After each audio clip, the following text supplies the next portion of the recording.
Magasin Saint-Georges Vista tsara lalàna ny tsara indrindra amin'ny fampitaovana ao an-tokantrano manolotra ho anao ny vaovao. Ankafiziny fotoana rehetra ny sardine Annie. Sardine Annie, tsara tsiro, mora ampiasaina, mora vidy.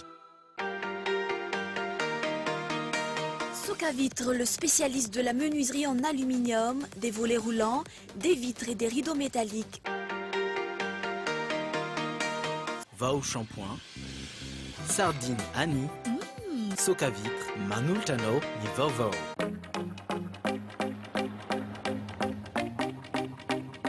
Ny magasin Sharp eo akaiky ny pompier tsara lalàna manolotra anao ny vaovao.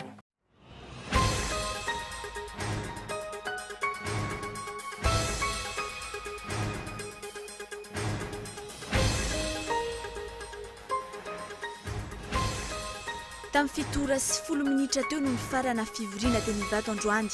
Teny avokoa ny filoha efatra teo aloha sy ny filoham-pirenena Rajaonarimampianina niona teo ambany fitarihan'ny FFKM. Mihidy aman-trano nandritra ny adiny 9 izy ireo androany. Inona ny votoatin'ny fionana? Atao anatin'ny fampahalalam-baovao ny antsipiriany. Notanterahana teny amin'ny Futura-Andranomena androany ny Congrès national natoko HVM mitsinjo manokana ny fifidianana kominaly ny teny minisitry ny atitany. Hafa nefa ny nambarany vava, omena sehatra ireo ben'ny tanàna amin'ny fanapahan-kevitra ampandrosin'ny komina. Hafa ny ataon'ny tanàna, latsaky ny ray isan-jato ny vola tokana ho an'ny fitsinjaram-pahefana. Manodidina ny 4,000 ny mpanatrika izany, nahitana ny avy eo andrenivohitra sy ireo notanterina avy any amin'ny faritra. Mbola hitora-pitso ity kongrès ity. Tsy olom-bavao na hoe olona manao politika vaovao no notendren'ny fanjakana ho tale jeneralin'ny Jirama vaovao. Efa niara-nihinana mata sy ny masaka tao anatin'ny fitondrana ny ministera ny Angovo sy ny Jirama, ny tale jeneraly Nesorina Omaly, Désiré Rasidy sy ny tale jeneralin'ny Jirama vaovao Nestor Zavindrorika. Etsekilan'izay, nateo aza fahatongavan'ireo groupe tany Thomasina tsy mbola vaovao ny olona ny délestage any toerana ary mitoy hatrany amin'ny faritra hafa.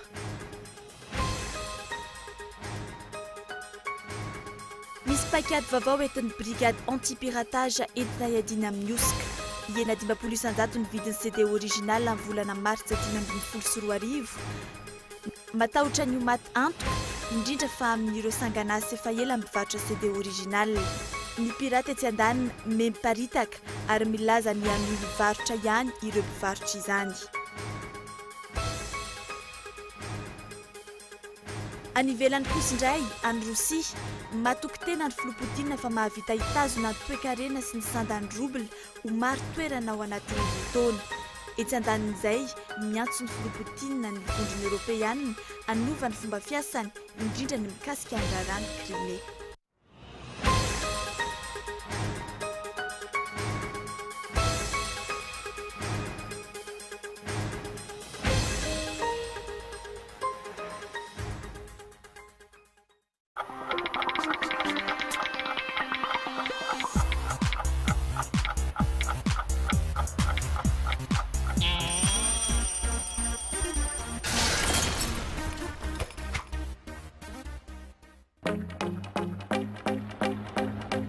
Équipements de maison, n'attendez plus et choisissez le magasin Sharp Tsara Lalàna, le représentant des marques Sharp et Séverin.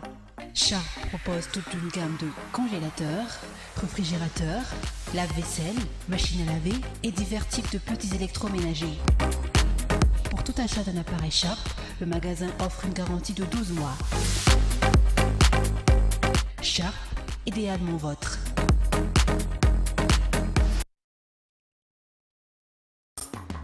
Voatetika, miavaka tomily, paty, ampio sardine Annie. Vita ny sakafo. Sardine Annie, ankafiziny amin'ny fotoana rehetra.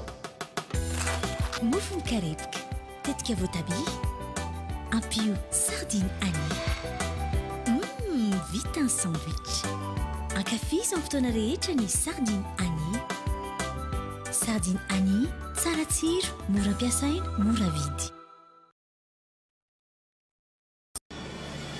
Soka Vitre en Utapenac, menuiserie en aluminium, rideaux métalliques, volets roulants, vitres, tôle.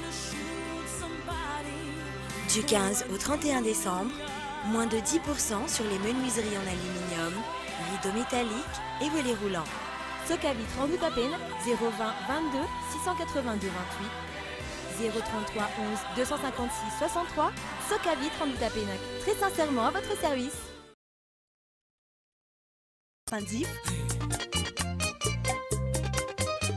Fitaovana fampiasa andavanandro manaraka ny fenitry ny fivoaran'ny teknôlôjia marika avo lenta ireo rehetra ireo amin'ny vidiny mirary dia mirary tokoa.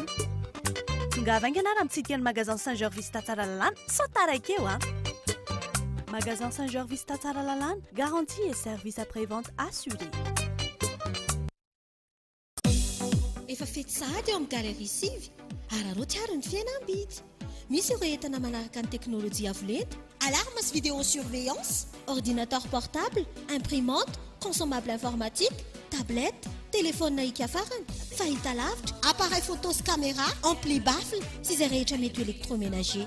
Aza mandeha lavitra tsony, tokana ny safidiko galerie Sivy, malagasy mivoatra. Ampita amin'ny Central Hotel Tsara Lalàna.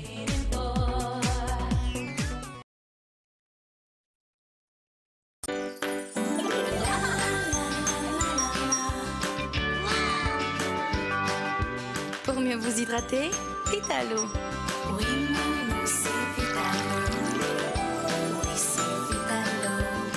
Partout, à tout moment. Santé, fraîcheur, vitalité. Vitalo, la pureté en bouteille.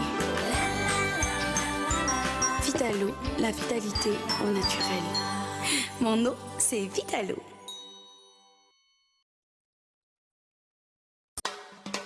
Krismasy indray mitselatra sisy nofo tsy tanteraka.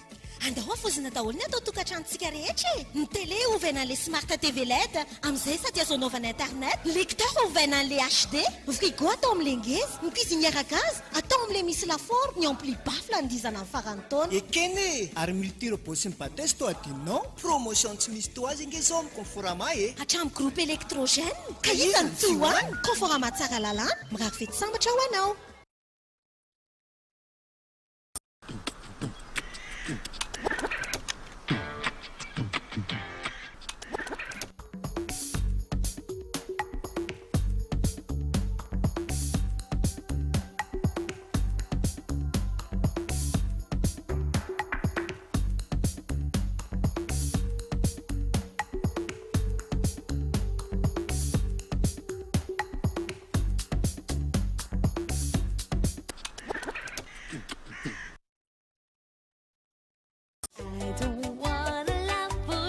Bonjour G. Salut G. Souviens G fahita. Ndao aky mba hiaraka? Andao are. Vidy entana rehetra ariary na 500 000 francs atao baolaiky dia mahazo ticket tombola ray. Dia na voaloka mety ho azo. Tiky iny loka voalohany Mandray sanjara ary fa mety ianao no itsika ny vitana ka hibata ilay télé goavambe. Tandreny Sotara, loka 20 personnes atolotro baolay ho anao. Fety milay miaraka amin'ny baolay. Une grande promotion pour tous les clients chez Lefmate pendant la fête de Noël et le Nouvel An. Des remises seront offertes pour les salons allant de 25% jusqu'à 50%. Meubles de bureau, 30% à 35%. Salle à manger, vaisselier, table basse, 25%, 30%.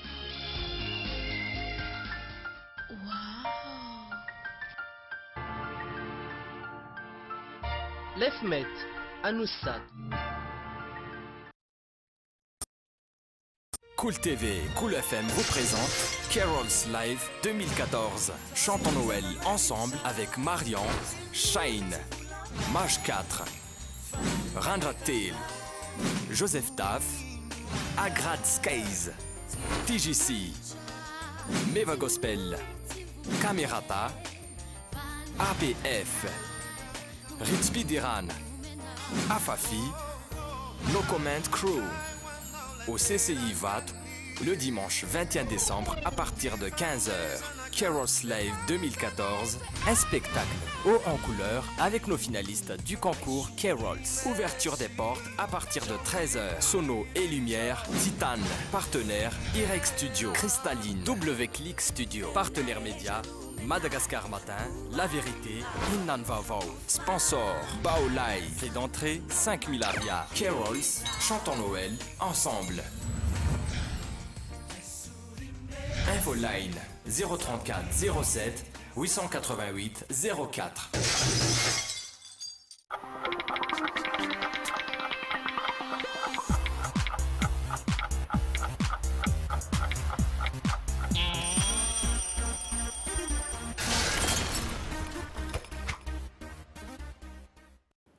Ankafaliana trano tompoko lasy tomboko vavy nisy viko indray nitokantrano amin'izao takarivo izao miarabanao ary manasanao indray naraka ny fampahalam-baovao hatramin'ny farany.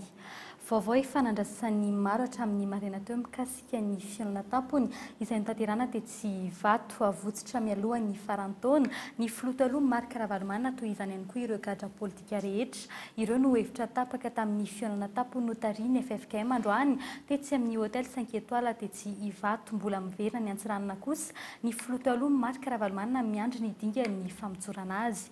Ny filoham-pirenena Era-Janary-Mampiana no andray an-tanàna izany. Mbola hitoy amin'ny fahatelo ambin'ny folo ny volana janoary avizao ny anohizana izao fampionana izao arahintsika avy hatrany ny fanambarany filohan'ny FFKM io hariva io.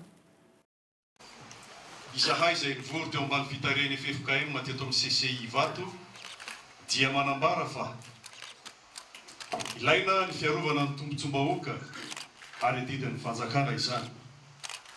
Anatin'izany nisy ny fitonian'ny fiainam-bahoaka sy ny fiarovana ny aina sy ny fanana ary ny fiheverana ny amin'ny fahatram-bahoaka. Mba hitsinjovana ny tombon-tsom-bahoaka sy ny filaminana dia manamafy izahay ny isian'ny fifampatopisana sy ny fitoniana, apaisement et stabilité. Nanambara teto am-pivoriana ny filoham-pirenena Perinasa fa handray andraikitra amin'ny famotsorana alohan'ny farantaona ireo gadra politika dia ny taona 2014 ity izany ary jery mikasika ny filoha Ravalomanana Marc. Izany dia ao anatin'ny fampihavanana araka ny 4F. Tsy manafoana ny raharaham-pitsarana momba azy ireo anefa izany. Itoy amin'ny 13 janoary 2024 ny dinka mba hanomanana ny fandraisany vahoaka anjara amin'ny fampihavana. Izany rehetrany dia tafiditra ao anatin'ny dingana firosona trany ho amin'ny lalan'ny fampihavanana. Mifanaraka ny rehetra fa noho ny fanatanterahana atsakany sy andavany ny dinka fampihavana-pirenena eo amin'ny poniny eto Madagasikara. Izany dia ao anatin'ny fahadiovam-po sy ny fitiavan-tanin'razana. Antananarivo fa 20 Desambra taona 2024. Manosiny ao anatin'izany ny filoha Era-Janary-Mampiana Albert Zafy, Didier Ratsiraka, Marc Ravalomanana, Andry Rajoelina. Nitarika ary nanatrika ny fivoriana ny fiompiangoana efatra Monseigneur Narver Samuel Ajaona, Rasena Asinala Haja Vitandrona, Pastora Dr Rakotandor Modeste ary Monseigneur Zanakolona Don Marie Arsène. Ito izany zany tompoko ny mivaky ny fanambarana izay atolotra anareo tamin'ny andro etika dia misaotra anareo tonga nandray izany. Tamin'ny fitoro ariva teo moa no ny farany ny fiona teo amin'ny filoha dimy rahalainy izany hoe naharitra adiny sivy. Tsy mbola fantatra kosa satria tonaiza ny vantana ny filoha teo aloha Marc Ravalomanana ny azo antoka dia mbola hiverina any Antsiranana ny tenany. Fa mbola amin'izay lafim-baovao izay hatrano malo efa fantatra fa eo an'ny Vato ireo filoham-panjakana sy filoham-pirenena efatra ny fampidinika tao anatin'ny tetezamita sy ny filoham-pirenena Era-Janary-Mampiana tamin'ity androany ity sy nanaraka no heverina fa rafitra momba ny aro-fenitra na zatra na ny fahatongavan'ireo nampihavanana azy na zava raha ny zava-nisy androany fa isan'ireo ampihavanana izany hoe mitovy laharana amin'ireo filoha efatra teo aloha ny filoha Era-Janary-Mampiana teo ambany fitarian'ny FFKM iverenantsika ny zava-nitranga teny an-toerana androany maraina. Ny filoham-piangonana avy eo amin'ny FFKM no tonga voalohany tetỳ amin'ny CCI Vato. Tao avokoa ireo filoham-piangonana efatra. Tsy tetỳ an-toerana kosa ny Jeneraly Raboto Arsan filoha ny filan-kevitry ny fambevanana malagasy izay rafitra ara-dalàna napetraka hitarika ny fambevanam-pirenena. Raha ny FFKM tanteraka izy ity raha ny fanazavana nentiny amin'ny antso Tarby ary tsy hiditra amin'izany ny FFM. Androany maraina ny filohan'ny tetezamita teo aloha Andry Nirina Rajoelina no tonga voalohany tetỳ Vato tamin'ny 7 ora maraina. Ory izay voalaza teo am-piandohana fa hanombohan'ny dinika. Tsy nisy afaka niditra tao amin'ny efitrano fivoriana niaraka tamin'ny mpanaradia azy. Hiady momba ny fanajana lalam-panorenana izy ireo. Ahoana moa tsy tonga fa ny zavatra préalable apetraka voalohany ene dia le fanajana mihitsy ny lalàna, fanajana ny lalam-panorenana, izany ny préalable zany hoe zavatra azo apetraka voalohany indrindra hoe hajana ity lalàna ity, hajana ny lalam-panorenana mba hazahoana mba hampisy ny filaminana eto la stabilité. Mety ho tonga hatramin'ny fanoloana ny praiminisitra sy ny governemanta mijoro ankehitriny ity resaka ity raha ny hevitry Christine Razanamahasoa. On parle d'un nouveau gouvernement de réconciliation. Moi je pense que si c'est vraiment dans l'intérêt du peuple et dans le souci de la stabilité du pays, il faudrait vraiment apporter un remaniement tel qu'il le faut pour justement assurer la stabilité politique dans le pays. Tonga taorian'izy ireo kosa ny amiraly Didier Ratsiraka tsy nisy niteny ireo olona akaiky azy tamin'ny maraina mialohan'ny fivoriana. Ny filoha taloha Zafy Albert kosa ny tonga nanaraka azy ireo taorian'izay. Tsy nisy niteny ihany koa. Tonga nanaraka azy ny filoha Erazonary Mampianina ity farany izay tokony andrasana farany raha ny laharany eo amin'ny arifenitra rehefa mamonjy fotoan-dehibe saingy androany isan'ireo ny andro ny fahatongavany Marc Ravalomanana tamin'ny 10 ora sy 10 minitra izay mbola nalaina tany Antsirana tamin'ny fiaramanidina manokana hatreo amin'ny Bani Vato ary nentina tamin'ny helikoptera hatreo amin'ny tokotany ny trano fivoriana sy fandraisana fivoriana iraisam-pirenena teny Vato izay nanaovany ity fampionana ity. Nanomboka teo tsy nisy nafantatra intsony izay toy ny resaka sy ny dinika nandritry ny tontolo andro. Fivoriana nidy amatrano nataon'izy ireo. Tsy afaka nanatona ny mpanao gazety fa avy lavitra no afaka naka sary sy feo. No mafisina ihany koa ny fiarovana ny CCI Vato sy ny manodidina. Tsy nisy nivoaka ary tsy nisy olon-kafa niditra mandra-parivin'ny andro. Fampiavanam-pirenena sakajy noho ny resaka tombotsoa politika no ataon'ireo filoha mikaondoha miaraka amin'ny FFKM. Inona no toy n'ity fivoriana ity? Fizarana sezaka hitarika any amin'ny fandravana governemanta ve? Fampidirana ny rehetra ao anatin'ny governemanta ve? Raha mampanontany tena ny hoavin'ny firenena azo ankinina amin'ireo filoham-pirenena teo aloha izay efa tsy manana antoko matanjaka intsony ankehitriny toy ny amiraly Ratsiraka sy ny profesora Zafy. Ahoana ny momba ireo hery politika izay manana ny toerana ankehitriny eto amin'ny firenena ary nivoaka tamin'ny fifidianana izay nandresan'ny vahoaka malagasy anjara. Anona ny anjara toerany ao anatin'ny fampiavanam-pirenena ve izy ireo? Eo amin'izay pezin'ny politika izay hatrany araka ny fanarahinao tany anatin'ireo lohatenim-baovao, fitsinjovana ny fifidianana kominaly atao amin'ny taona ho avy no antony hantanterana ny Zakabe ny hery vaovaon'i Madagasikara. Voaporofo izany tamin'ny alalan'ny famelabelarana nataon'ny minisitry ny ati-tany sy ny fitsinjaram-pahefana. Etsakilan'izay mazava ihany koa ny fizaram-bola amin'ny fampiakaran'ireo mpizaika teto an-drenivohitra no sokafina tamin'ny fomba ofisialy androany ariva ity Zakabe ity ny anjinjin'izay vetrany. Solotena 503 arivo avy amin'ny distrika, commune sy fokontany manerana ny nosy izy reto. Tafiakatra 4 arivo izany androany raha nitombatomba ny antoko HVM. Nanapirofo ity antoko ity androany fa hiatrika amin'ny fifidianana ary mivonona amin'izany. Naneho ny heriny amin'ny mahatoko lehibe eto amin'ny firenena azy, eritaona teo aoriana nanangana filoha Erazonary Mampianina izany. Etsakilan'izay, mazava ny tanjona ary ny ariary izany tamin'ny alalan'ny famelabelarana natao minisitry ny ati-tany sy ny fitsinjaram-pahefana. Fitsinjovana manokana fifidianana manaraka dia fifidianana ben'ny tanàna. Naindraindra ny HVM fa omena toerana misy azy ny ben'ny tanàna ary tanterahana ny fitsinjaram-pahefana. Tsy afo miresaka ny fitsinjaram-pahefana io tsika raha sy miresaka niady amin'ny fahantrana. Amin'izao fotoana izao tomboky lasy tomboky vavy noho ny krizy izay nifandimby teto amintsika mbola tsy afaka miresaka tena fampandrosoana tsika. Io sahala amin'ny fiaramanidina anankiray tsy maintsy misy ny décollage zay vao tonga amin'le tena toerana izay heverina fa any zany izy ho tena misintona altitude izay heverina fa hitondrana izay fiaramanidina zay. Amin'izao fotoana izao dia vao miainga isika zay no antony atao hoe raha miteny fizaram-pahefana tsika ny tanjony fomba-panjakana amin'izay dia miady amin'ny fahantrana. mihezinezina fanambarana saingy mampametra-panontaniana ny aminy hoe mitovy amin'ny atao ve ny ambarany vava. Isan'ny nambolavolan'ny lalàna ampifeny teti-bola-panjakana no nisitry ny atitany ary isan'ny nampandany ny vola latsaky ny iray isan-jaton'ny vola-panjakana izay natokana hampandrosoana ny fatra sy ny komina. Vola kely de kely 40 miliara amin'ny 304 miliara ariary no voafatra ho an'ny vondrom-bahoaka itsinjaram-pahefana amin'ny taona 2024. Ankoatr'izany, efa mandeha ny resa-bola etsy Andramomena hatramin'ny nahatongavan'ireo mpizaika teny an-toeran'io marain'io.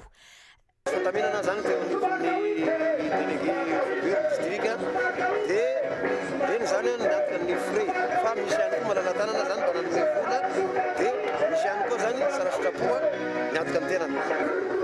Zany mandeha misy an'ilay mety isy an'ilay izy. Zany ny resaka mandeha fa hatramin'izao tsy mbola misy organisation mikasika an'izay fa zay zany misy ataontsika hoe mba misy piahy zany tonga aty dia mba reny zany mba manao ny sakafo misy koa mba manome malala-tanana. Na nanambara ho ny ato tena azy ireo mpizaika sasany, nisy ny nanambara fa efa nomanin'ireo mpikambana HVM avy any amin'ny faritra mialoha ny fiakarana teto. Toerana maromaro no voalaza fa hipetrahan'ireo mpizaika avy amin'ny tapany atsimo nosy. Isan'izany ny Sefom Enivato, mbola mipetraka ihany koa fametrahany HVM fiara-miasa amin'ny Antoky sy Akolafy hafa. Ankoatra mpikambana ao amin'ny governemanta, isan'ireo tazana tetỳ an-toerana ary manandafy Rakodinirina, ry Piero Rajonarivelo sy ny maro hafa. Isan'ny tonga nanatevin-daharana tetỳ ihany koa ireo solombavam-bahoaka mapara izay miaraka amin'ny Maharanty Jean de Dieu, minisitry ny asa-panjakana. Raha fidiran'ny filoha aloha Marc Ravalomanana teto Madagasikara nalaza ny masivony Afrika Atsimo eto Madagasikara omaly fa omena ny governemanta malagasy tsy ho ela ny valy ny fanadihadiana nataon'izy ireo nahafahan'ny Marc Ravalomanana ny alan-tsokisoko tany Afrika Atsimo. Ny governemanta eto-an-toerana kosa tsy mbola nilaza na inona na inona ny tena zava-nisy ka nahafahany hiditra teto no ahafahana omaly kosa ireo mpiasan'ny ACM Misa Efatra sy Jean-Marc Coumba izay voaroroa no ity raharaha ity rehefa anontany 5-10 andro tany am-pontsy fanadihadiana. Nahazo LP na fahafahana vonjimaika saingy tsy nisy fiaranomena nitondra azy niakatra eto Antananarivo. Tsy fantatra mazava ihany koa hoe inona ny dingana efa vita teo amin'ny raharaha-pitsarana ary roviana ny datin'ny fitsarana. Hatreto ny fidiran-dra Valomanana Antsokosoko no napiditra amponja ny Coumba sy ireo mpiasan'ny ACM efatra. Nivoaka ny fonja omaly arivo izy ireo ary niainga tany Antsirana n'Androany arivo ka ho tonga eto Antananarivo rampitso. Ny vady aman-janak'izy ireo avy no nandefa ny sarandalana ahafahana izy ireo mandray taxi borosy. Raha tsy ivona no tanana ponja nandritra ny 5-10 andro tao amin'ny fonjam-pena Antsiranana izy ireo. Nambara fa niraitsy kombakomba tamin'ny fidiran'ny filoha teo aloha Marc Ravalomanana Antsokosoko tany Antsirabe ny 12 ny volana Oktobra lasa teo. Fa ny tanina mipetraka ny hoe mifandray amin'ny dingan'ny fampihavanana nataon'ny FFKM ve ny fanapahan-kevitry ny fitondrana sy ny fitsarana nanome fahafahana vonjimaika azy ireo. Sa hoe vokatry ny fandalovan'ny filoham-pirenena Hery Rajaonarimampianina tany an-toerana farany teo. Fahafahana vonjimaika sa fampijanonana ny fanenjehana no azon'izy ireo. Ilaintika tanteraka ve ny fanadihadiana momba ny fomba nidiran-dra Valomanana Antsokosoko teto. Ho an'ny firenena Afrikanina tatsimo efa mandeha ary efa madiva ifarana ny fanadihadiana momba ny raharaha Valomanana. Nambarany masoivony Afrika Atsimo fa atolotra izy ireo ny fanjakana malagasy izany. The embassy and my government was very happy. Mahafaly anay ny niona ny Ravalomanana Marc sy Rajaonarimampianina. Mino izahay fa dingana lehibe izany ary tena ilaina amin'ny firosoana amin'ny fampihavana-pirenena amporisihana hatrany ny tohizany ny toireny mikasika ny fampitorany Afrika Atsimo manodidina ny raharaha Ravalomanana efa manakaiky ny famaranana ny fanadihadiana rehetra izay hozarainay amin'ny governemanta malagasy rehefa vita tanteraka izany. Outcome of that investigation with the Malagasy government. Hosokajina tahaka ireo raharaha goavana mangina tanteraka teto amin'ny firenena ve iny fidiran-dra Valomanana teto Madagasikara ny 12 ny volana Oktobra 2024 iny. Iverina hiasa ao amin'ny ACM ve ireo raim-pianakaviana efatra ny gadra tany Antsiranana ireo. Ho an'ny Jean-Marc Coumba fantatra fa isy ny fanazavana entin'ny fianakaviany ato. Mbola amin'izay pejy ny politika izay hatrany no rahavany ny fitondram-panjakana nandritra ny filan-kevitry ny minisitra omaly ny CES na ny fitsarana manokana misana ny fifidianana izay androm-pitsarana ny andraikitra ny dizadisa sy ny tsy fanaran-dalana nandritra ny fifidianana filoham-pirenena sy solombavam-bahoaka farany teo. Ny senity izany sisa no rafitra mikasika fifidianana mijoro nandritra ny tezamita hatramin'izao efa misy ankehitriny volavolan-dalana momba ny rafitra mahaleo tena afaka misolo ny senita izay natolotry ny vodrona politika miisa dimy. mila ajoro ny CEI na ny commission électorale indépendante io no fampitam-baovao iombona ny VPM malagasy miaramiaingy iaraksika ARD avana mapara maintso ary ny asin'ny Madagasikara izy nanolotra volavolan-dalàna ahafahana miroso amin'izany. Efa tapitra niaraka tamin'ny tetezamita ny fotoam-piasan'ny mpikambana amin'ny senita, tapitra tamin'ny fianena ny filoham-pirenena vaovao ihany koa ny herin'ny tondrozotra araky ny lalàna 224 tsipika 440. Araky ny voalaza ny andininy fa 770 amin'ny lalàna 224 tsipika 404 ihany koa dia ny filoham-pirenena no hamarina ny fotoam-piasan'ny senita kanefa hatreto tsy mbola hita taratra amin'ny fihetsiky ny fitondram-panjakana izany.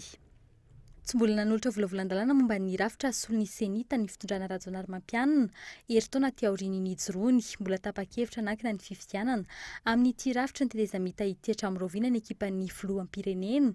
Raha ny voalazan'ny lalàna nefa dia tsy maintsy hirisona ny fananganana ny komisiona mahaloetena misahana ny fifidianana araky ny voalazany andininy fahadimy ao amin'ny lalam-panorenana sy ny lalam-pifidianana ary ny fanajana ny tany tan-dalàna. Nifototra tamin'ireo atrikasa maro sy ny tahirikevitra rehetra taoriany fifidianana ny fandimby fa indrindra ny natao nandritra ny taona 2024 ity volavolan-dalàna ity. Isan'ny hamafisina amin'ity lalàna mangarahara amin'ny raharaham-pifidianana tahaka ny fanamafisina ny fomba fanaraha-maso sy ny tsy fombana ny atsy sy ny aroa ary ny tsy fironana amin'ny antoko politika fa eo ihany koa ny tsy azo anavoazana intsony ny fepitoam-piasan'ireo mpikamban'ny CEI ary ny fanamafisana ny anjara asan'ny fiarahamonim-pirenena. Raha tambatra ny hery politika na ny reto vondrona no sinika nanolotra ity volavolan-dalàna ity dia mandidina ny solombavam-bahoaka fitopolo eo izany hoe manana ny lanjany eny amin'ny anteny miera-pirenena izany. Tsy mbola fantatra kosa raha toa ka hodin'ny fanjakana fanina indray na asian'izy ireo lanjany ity volavolan-dalàna ity. Vaovao mikasika ny orinasa mpanjakana Jirama kosa indray no nizatsika ny fampalam-baovao amin'ity hariva ity efa niara-ninana ny manta sy ny masaka tao anatin'ny fitondrana ny ministeran'ny angovo sy ny Jirama ny tale jeneraly ny Sorona Omaly Racide Désiré sy ny tale jeneraly ny Jirama vaovao ny Nestor Zafindroriky ity farany izay efa ministry ny angovo tamin'ny taona 2024 sy 2024 ary niara-nanao sininy fifanaraha-piara-miasa sy ny kontra maro an'ny orinasa mpanjakana Jirama tsy olom-baovao arak'izany na hoe olona manana politika vaovao no tendreny ny fanjakana fa minisitra teo aloha izay fanitondra ny ministeran'ny angovo ary mahafantatra ny aty vilany ity orinasa mpanjakana ity.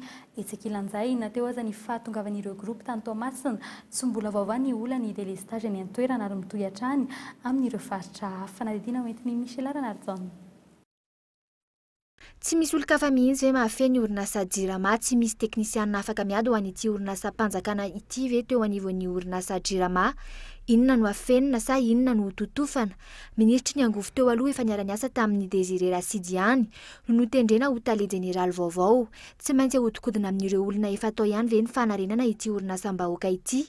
Hatreto tsy reny fisiany fivoriana nataon'ny filakevim-pitantanan'ny Jirama ny fidianan'izy ireo ny ho tale jeneraly n'ity orinasa ity nalatsaka avy any ambony ary ve ny fanindrena.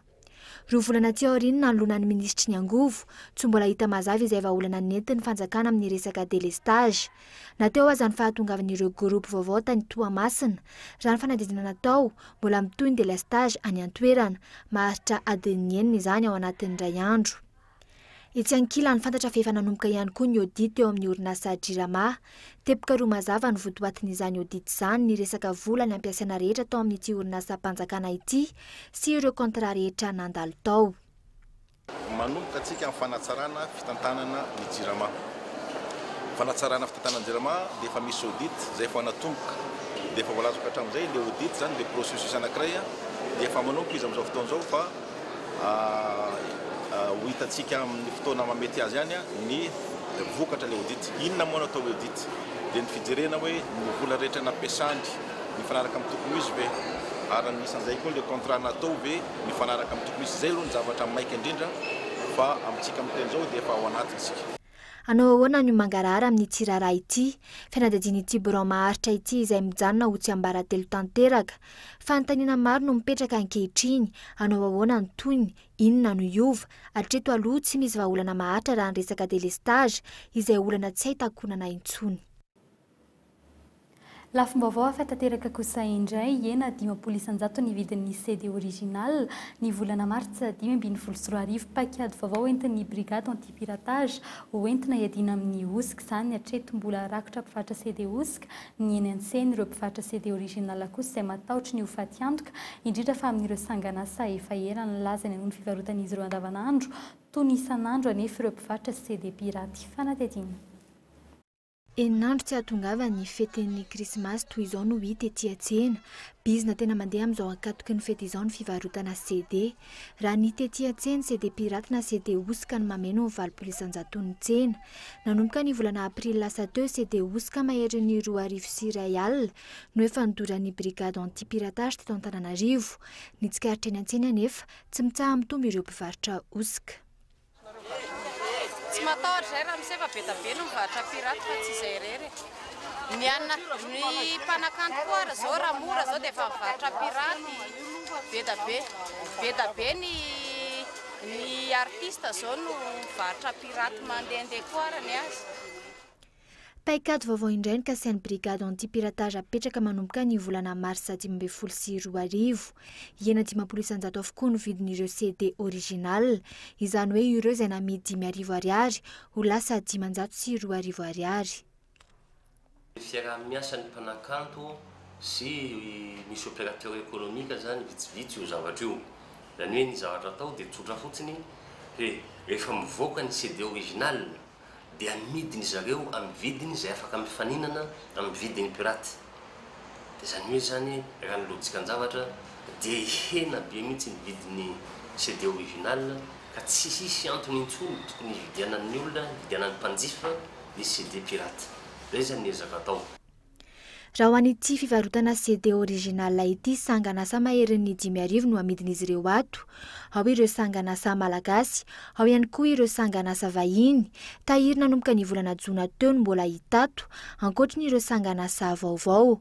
Manaizy ireo raha ny fanazavana azo, amin'ny mety isian'ny faty antoka raha toka idina avokoa ny vidin'ny CD. Produit efa nisy ta hoe samihafa masonkarena aloha mety hoe rehefa tsy maintsy anaraka an'izay mety maty antoka fa ho an'ny produit vaovao zany tokony amin'izay famorana zay tokony tombony quantité ho lafo mivarotra zay moa tsy maintsy misy tombony zany fa mety hoe miaina ny tombony fa mety tombony quantité lafo dia mety fanakaikaiky eo ihany. Azo antoka ary vefa ampiana ireo mpivarotra CD osika izay paikady vaovao izay. Ampirisika ihany koa ny fividianan'ireo mpanjifa hividy CD original ve izany. Anatanteraka fandoroana CD osika miisa 2,9 alina tratra nandritra ny 3 volana farany kosa ireo tompona ndraikitra eo anivon'ny brigade anti-piratage ny talata ho avy izao any amin'ny komina Bongabe. Lafi nisy serasera tsy maintsy atao ny sokafanoroanao manjerina akato nandritra ny crise teto Madagasikara ho ny filohan'ny lavitry ny mpanao gazety androany ho jerena manokana ihany koa ny fahalalana ny asa fanaovana gazety ao anatin'ny code de la communication vaovao ka saina atolotry ny anivony anteny miram-pirenena amin'ny fivoriana ara-potoana voalohany ataon'izy ireo ny volana May amin'ny taona ho avy isan'ny taona ara-pahamehana ireo fanadihadiana. Ampy izay mifanagadrana mpanao gazety, ampy ihany koa ny fiantsoana mpanao gazety eny amin'ny tribonaly sy ireo sampam-panadihadiana isan-karazany hoy Gérard Rakotonirina. Ho jerena akaiky ny fiarovana ny asa fanaovana gazety sy ny fahalalahana mifandraika amin'izany hoy ny filohan'ny Olafitra androany. Ka angatahana fanomezan-tanana avy amin'ireo mpiara-miombonantoka rehetra ivelan'ny tontolon'ny asa ary satria tsy mitoka-mombona ny mpanao gazety sy ny asa fanaovana gazety fa miara-monina amin'ny ankolafo samihafa dia everina fahitana fahombiazana koa ny fiara-miasa amin'ny filolafiny mpanao gazety izay tariao amin'ireo ambolafokely samihafa. Tafiditra ao anatin'izany ihany koa ny fanalefahana ny hetra alohan'ny mpanao gazety amin'ny fanafarana entana sy fitaovana avy any ivelany. Tsy ho tanteraka nefa izany raha tsy misy ny firaisan-kinan'ny samy mpanao gazety. Ny fakana ny hevitra ireo mifaninana taminy nandritra ny fifidianana no hitan'ity filoha vaovao ity ho vahaolana akaiky amin'izany. Ankoatr'izay, maro amin'ireo mpanao gazety namana ny very asa vokatry ny fikatoanan'ireo haino manjery isan-karazany nandritra ny krizy. Efa miroso ny fandinihana ny famerenana izany. Anao ezaka manokana ny borosy ny filohan'ny Olafitra ifampidinika amin'ny tompona raikitra mahefy ny anokafana ireo haino manjery nakatona nandritra ny tetezamita satria sady endriky ny fahazoan'ilay pirenena vaovao maro lafy tsy miteny français pluralisme izany no mba avotra koa satria afaraverina amin'ny asany ireo mpanao gazety vegasy no fikatona amin'ireny ain'amanjery fareny. No tanterahana androany teny Ivato ny fametrahana tamin'ny fomba ofisialy ny olafitry ny mpanao gazety manerana ny nosy izay ahitana mpikambana miisa 520. Tonga nanatrika izany ihany koa ireo mpikambana hafa avy any amin'ny faritra toy ny filoha lefitra sy ny mpanolotsaina. Nisy araka izany fanolorana ny fitombokaseny olafitra any sisa tsy may tao amin'ny RNM nandritra ny krizy tamin'ny taona 2024 teo amin'ny filoha teo aloha sy ny filoha vaovao. Ny olafitry ny mpanao gazety izay tsy nisy nandritra ny 7 taona izay. Eo amin'ny maresaka avy any ivelany any Rosia mahatoky tena ny Putin fa mahavita hitazona ny toe-karena sy ny sandam-bola ho maro toerana atao anatin'ny roa taona kilany miantso ny Putin ny vondrona Europeanina anova ny fomba fiasany indrindra ny mikasika ny raharaha ny Crimée. Fanadino amin'ny sarin'ny France 24. Isan'ny andrasany maro ny faneho-kevitra politika nataon'ny Filorosian'i Vladimir Putin tao anatin'ny valan-dresaka ho an'ny mpanao gazety omaly naharitra ora 3:20 minitra. Mpanao gazety 200 avy amin'ny lafy valon'osy no nametraka fanontaniana mikasika ny paikady entiny amahan'ny olana ary toe-karena any Rosia ankehitriny. Any Ukraine ny krizy fa tsy any Rosia raha nambarany hatrany. 3 andro tateo aorian'ny fienan'ny sandan'ny ruble vola rosiana izay nahitana fienany manodidina ny 5.5 isanjato izany ny andro ny alatsinainy ary 7 isanjato ny andro ny talata. Niteraka fahatairana ho an'ny rehetra izany izay mbola tsy nisy toy izao hatramin'ny isian'ny krizy ara-toe-karena ny taona 1970. Araka izany tamin'ity taona ity niaina teo amin'ny 4 isanjato ny sandan'ny ruble mihoatra tamin'ny fiandohan'ny taona. Ohatra iray ny zava-nisy ny talata lasa teo natratra 100 ruble ny euro iray notsipihany tao anatin'ny fanazavany fa noho ny toe-draharaha iraisam-pirenena azo atao ny misoroka ny mety fiatraikan'izany atao anatin'ny roa taona.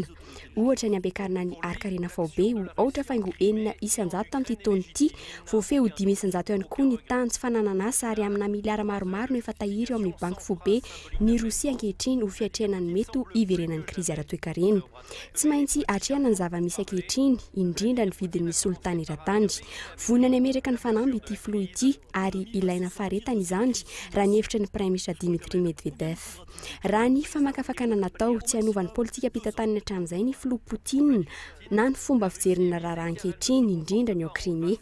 Ara-dalàna amin'ny fanohanany any an-toerana ametraka ny fahaleovantena manoloana ny tsindry politika ataon'ireo firenena matanjaka ny tanjony.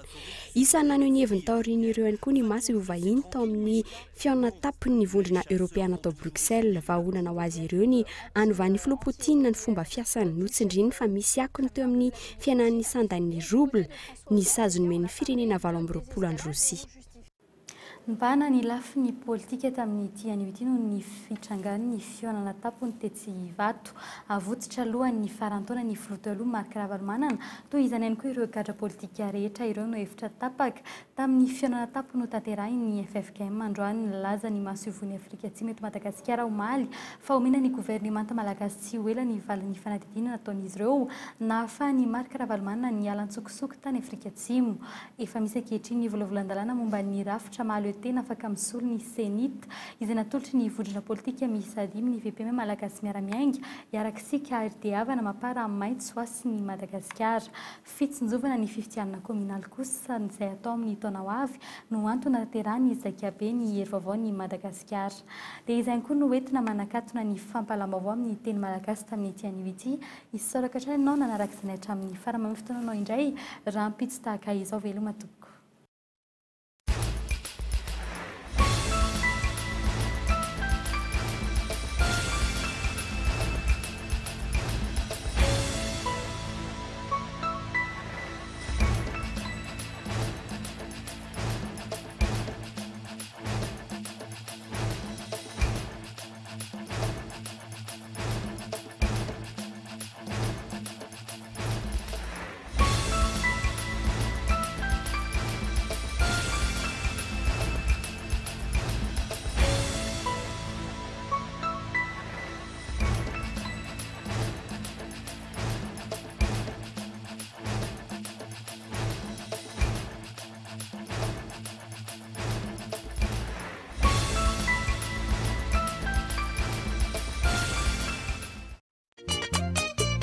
Ny fampalalam-baovao teto amin'ny Cool TV dia niarahanao tamin'ny magasin Saint-Georges Vista Tsiaralalàna. Mpankafy sy fotoana rehetra ny sardine Annie. Sardine Annie, tsara tsiro, mora ampiasaina, mora vidy. Soka Vitre, le spécialiste de la menuiserie en aluminium, des volets roulants, des vitres et des rideaux métalliques.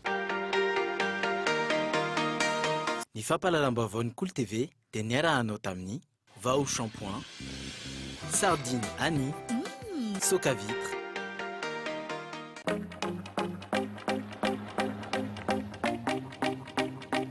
Ny magasin Sharp eo akaiky ny pompier tsara lalàna nanolotra anao teo ny vaovao.